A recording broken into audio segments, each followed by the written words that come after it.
Hello and welcome back. So today we are going to look at Exergy, or what is also called as availability. We will see that it is essentially a way of looking at both the first and second laws together.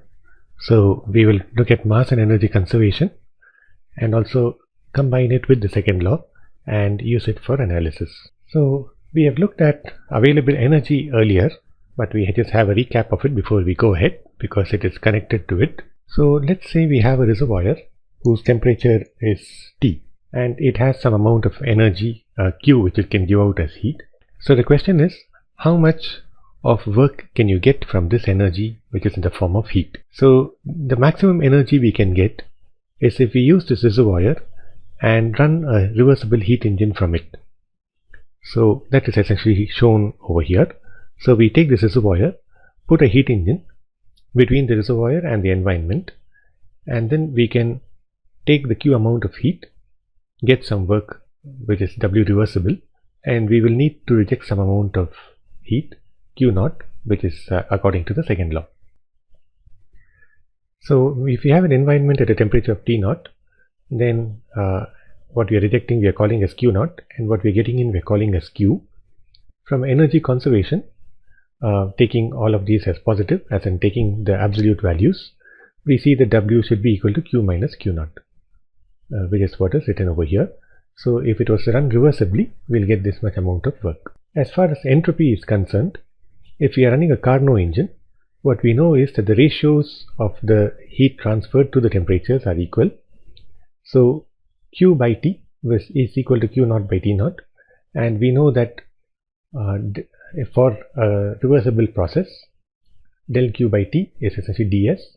So in this case, delta S is Q by T minus Q naught by T naught, which for a cyclic process is 0. And we have from this expression over here, we can find out Q naught. We take this to the other side and multiply by T naught. So we get Q naught is equal to Q into T naught by T. And we can substitute this expression back over here, and then we get the reversible work as Q into 1 minus T naught by T. So this is something we saw earlier also, but just for completeness, what we see is that if we have a reservoir which is at constant temperature and it can give out Q amount of heat, out of that we can get 1 minus T naught by T times the value of Q as work, and the rest of it is what we are rejecting. So that's essentially what we see. And therefore, the amount of work which we can get depends, of course, on the temperature of the atmosphere.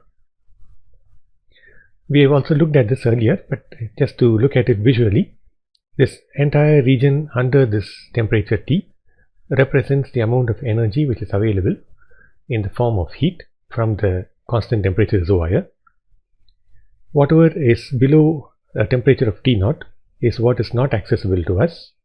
What is above this green portion shown over here is essentially what we can use as work. So we see that the reversible work is Q into 1 minus T naught by T. This is the maximum amount of work we can get, and this is the exergy of this constant temperature heat source. So when you have a constant temperature heat source like this, the exergy is essentially the maximum work we can get from it, and it is essentially this Q into 1 minus T naught by T. So to formally define exergy, we define exergy as the maximum possible work obtainable when a system interacts with a reference environment to achieve equilibrium. So you have some system, it is at some state. What is the maximum work we can get when the system goes to equilibrium? That work is what we call as exergy. Alternatively, we can also define it as the minimum possible work you need to give in order to take a system from the reference state to whatever state it is in. So both of them are equivalent. So what we see is that the system and surroundings are initially not in equilibrium. If they are not in equilibrium, then we have some potential for use. Because, for example, if I have an object which is at a height of say a few meters above the ground, then what I can do is I can slowly lower that object and get work. If the object is already on the ground, it doesn't have any benefit for me because there's nothing I can do with it. So if there is a system which is not in equilibrium with its surroundings, then there is potential for use. and we can make use of whatever energy it has. So for example, you have a combusting flame, it's at a higher temperature, it makes gases at a higher pressure, therefore I can use the pressure and temperature of the gases to do some work. Or I have a weight which is dropping down slowly, I can use the dropping of the weight to lift something else and do some work. Or I have a hot object, a thermal reservoir, as we just saw. It can lose heat and come to the temperature of its surroundings. If I put a heat engine between the reservoir and its surroundings, I can make use of the fact that its temperature is higher and extract some work during this place as well.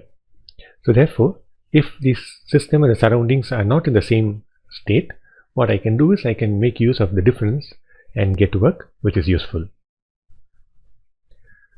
But in all of this, what we see is we are talking of the system and the surroundings. So that is the surroundings are essentially what we call as a Exergy reference environment.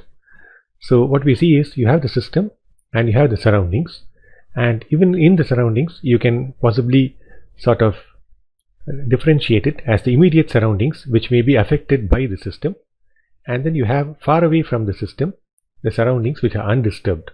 So when we are talking of the reference environment, we are essentially talking of the undisturbed surroundings.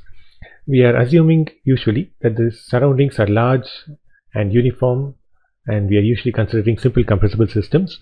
We can of course consider electrical and magnetic work and so on. We are not doing that for the time being. And the temperature and pressure of the surroundings are fixed. This can be any value depending on what it is really at that place. Commonly we use, for example, the temperature to be 25 degrees centigrade and pressure to be 1 atmosphere, but ideally it should be whatever is the condition at the place where our system exists. And what we are generally assuming is that the environment is at rest, the surroundings are not moving, which is usually a good enough assumption. So we looked at Exergy for a thermal reservoir which is at constant temperature. What we can look at is also the available energy for a constant pressure source. We looked at this also earlier very briefly, but let's also look at it again here. So constant pressure thermal sources are usually fairly common. One example would be, for example, a boiler or a condenser, essentially a heat exchanger, where there is some hot fluid going in and coming out. And in all of these kind of cases, what we see is that the pressure is constant rather than the temperature, because as the substance keeps exchanging heat, its temperature may change, but the pressure remains constant as it flows through.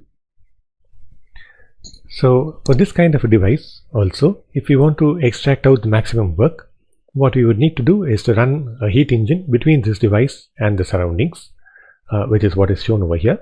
So we can run a reversible heat engine, a Carnot engine, which as we know is the most efficient engine, and it takes in some amount of heat Q, which is what this heat exchanger can provide, and does some work W reversible and rejects heat Q0 to the environment whose temperature is constant. So the environment is at a constant temperature T0, but what we see is as this keeps giving out heat, the temperature of this heat exchanger will change. So that is something which is there.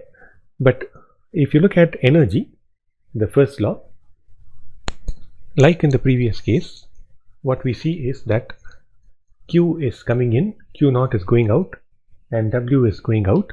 So if I write the first law, assuming all quantities to be positive, which is essentially assuming taking the magnitudes, I've already put the sign here for heat going out and so on. So taking only the magnitudes, I say W reversible is Q minus Q0. So I've already taken the negative sign for heat rejected and positive for heat coming in. So I shouldn't once again take a negative sign when I put the value here. That's something I should remember.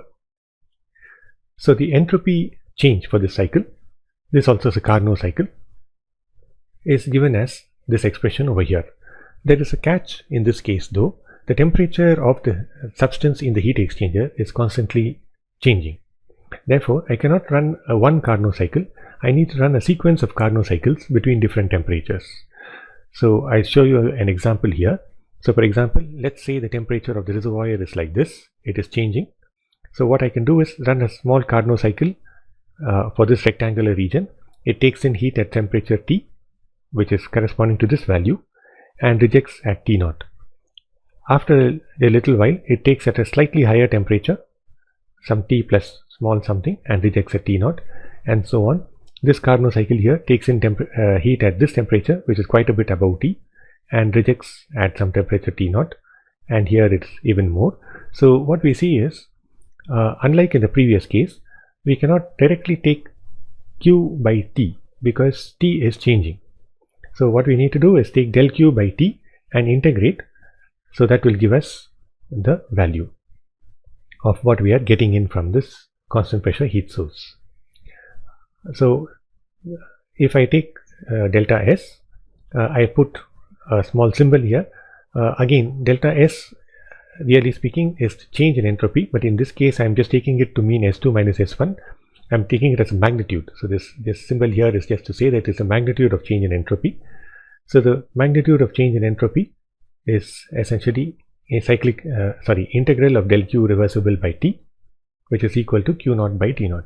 Again, I am running only Carnot engines here, so each of these little engines is reversible, so I can write it in this form, or I can write from here Q0 is T0 into delta S, and if I substitute it in the expression for reversible work, I get W reversible is Q minus Q0, which is essentially Q minus T0 into delta S.